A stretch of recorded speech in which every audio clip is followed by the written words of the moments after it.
sababu Wakristo tumefunga, Waislamu pia tumefunga. Kwa hiyo ni mwezi muhimu sana hasa kwa sisi wa upande ambao kidogo tunamjua Mwenyezi Mungu. Unamjua Mungu lakini mimi namjua.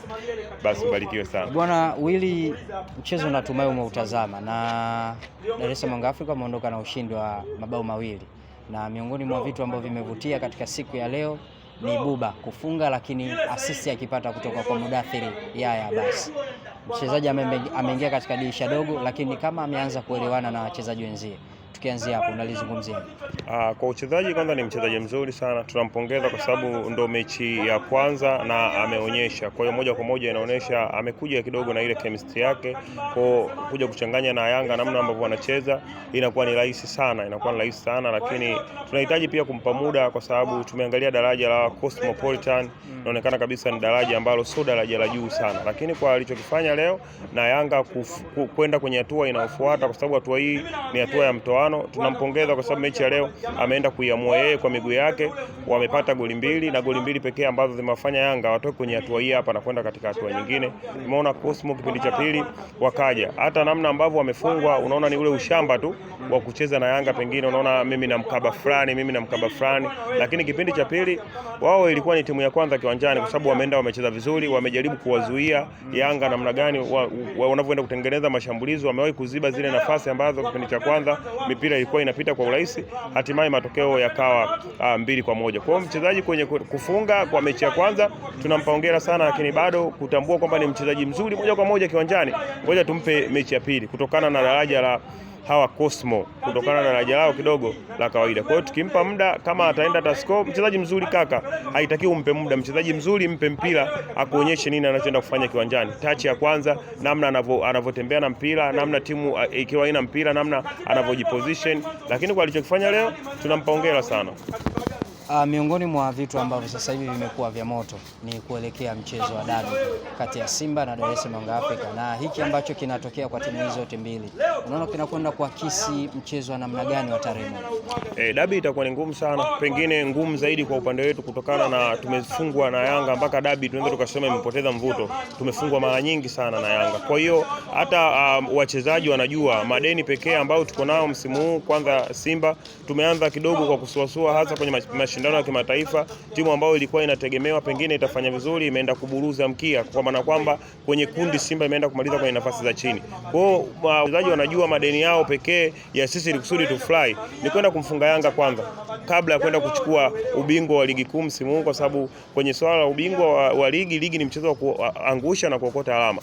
Kwa hiyo issue pekee itakayotuunganisha sisi na ubingwa msimu huu, issue ya kwanza ni kumfunga Yanga, kwa sababu ukiangalia Yanga kwenye michezo yake hakuna mchezo ambao amefungwa, tofauti na sisi ambao tumefungwa, tumepoteza alama 3. Kwa hiyo issue kubwa kwa Simba Sport Club ni kwenda kumfunga Yanga mechi ya kwanza ili kusudi twende kwenye makaratasi, baadaye tutakuja tuangalie point nani anafaa. Japokuwa dabi ni ngumu sana. Wakati mwingine kwenye dabi unaweza ukawa una wachezaji wa kawaida, lakini mbinu za kocha zikaenda kuamua mechi na namna gani mtu uende kuwin. Kwa sababu ukiangalia matatizo kiufundi yaliyokuwa kwa Yanga na Simba ni hayo, kwa sababu ukiangalia jana Simba amecheza pale na ile Greenland, unaangalia Simba wanacheza vizuri kutoka kwenye beki mpaka kwenye eneo la kiungo, lakini mbele kule wanakosa wale watu ambao ubunifu unakosekana, ina maana wanashindwa kufunga magoli mengi. Kwa hiyo kocha anatakiwa arudi kwenye uwanja wa mazoezi aifanyie kazi eneo zima la finisha pale mbele.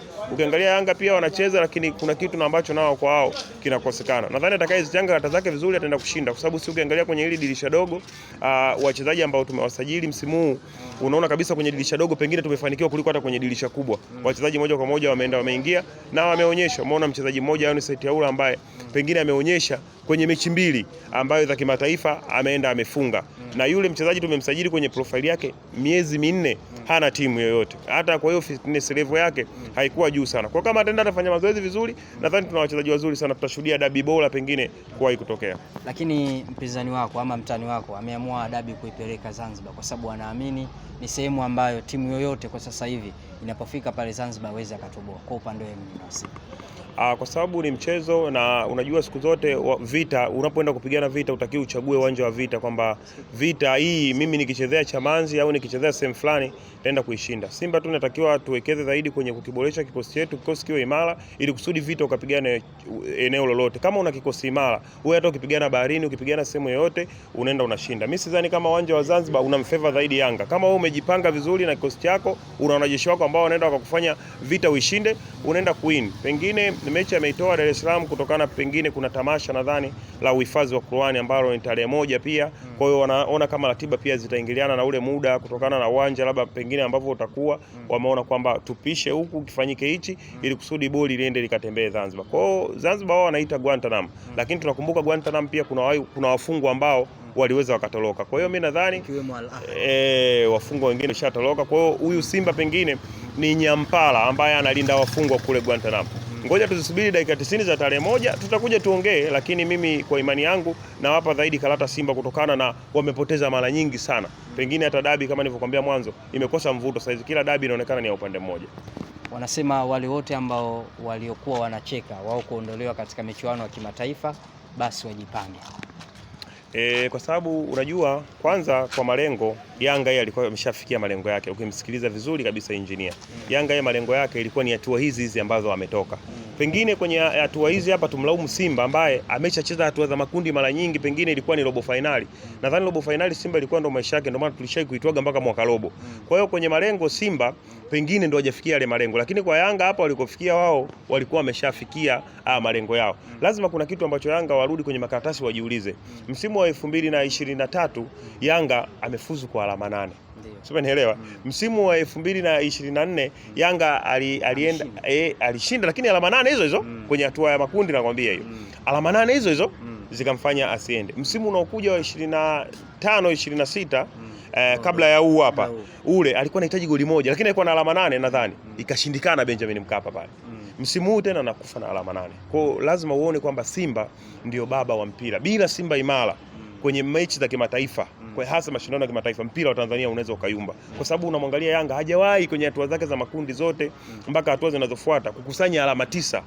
Umeona yaani mechi zote Yanga 8. Hata ule msimu aliofuzu Yanga kusogea kwenye hatua ya shirikisho alienda kwa hizo alama 8, isipokuwa tu Belouizdad nadhani alicheza naye hapa akamfunga akaenda kwa tofauti ya magoli, lakini kwenye alama wakawa wao ndio wanatakiwa waamue kati ya Yanga au Belouizdad. Ndio maana unaona Yanga akashinda goli 4 akaenda. Kwa hiyo unaona kabisa kwenye mambo ya kimataifa ni masuala ya Simba. Msimu of course tunakiri kwamba tumefeli kutokana na kubadilisha kwa makocha na wachezaji, ndio kitu ambacho kimetusababisha pengine tufeli. Azam pia na yeye alikuwa ana malengo mazuri, tukaona na alama 9 pengine anaweza akaitoa Tanzania kimasomaso, akaenda akafeli. Kwa hiyo tunasema ni mwaka wa shetani kwa wawakilishi wote wa Tanzania. Wamekuwa wakiweka mkazo zaidi kwenye mechi ya mwisho ya kuamua matokeo, pengine unatamani kuona Young Africans wakifanya zaidi hapo mechi za mwanzoni kabisa kwenye hatua ya makundi ili kuamua matokeo ya mwisho? Unajua kwenye haya mashindano yote mechi za nyumbani, yani mechi za nyumbani. Kwa mfano tunaweza tukasema Yanga alijikaanga mwenyewe na mafuta yake, kwa sababu tumeona pale Zanzibar Yanga alienda aka win goli. Unajua ukisha win goli kwa timu kama Al Ahly sasa hivi of course ana kikosi bora sana, na hata kundi ambalo pengine Yanga tunaweza kusema alijitahidi sana, alikuwa kwenye kundi gumu sana pengine hata kuliko sisi hatukuendea mashindano kwa serious zaidi, lakini Yanga anashindwa kuzichukua pointi za nyumbani. Unajua kwenye haya mashindano nyumbani kwanza, ukienda huko ugenini inatakiwa ukapate draw, kama utaweza kuwin ukawin, hata kama ukifungwa, lakini nyumbani kwanza. Sasa Yanga kwenye mechi ile anatakiwa ajilaumu kwa sababu alishapata goli.